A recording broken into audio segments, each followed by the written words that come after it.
Hey, welcome back to No Code Minute. We're still on our tutorial of making a grocery list. We're going to do part 8. Let us go ahead and start by cleaning things up a little bit. So this group here, let's make it a max width of 100. Also the repeating group, a max width of 100 when it's stretched. And then let's click on the repeating group and this group so it has everything.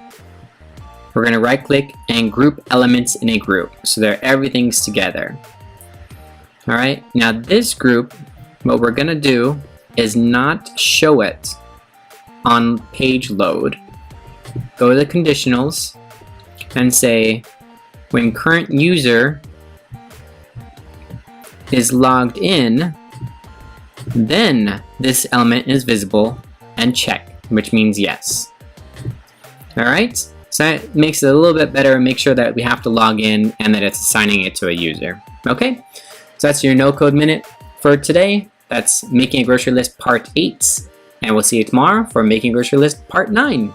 Thanks for tuning in. See you next time. Don't forget to like the video and remember to subscribe. Thanks.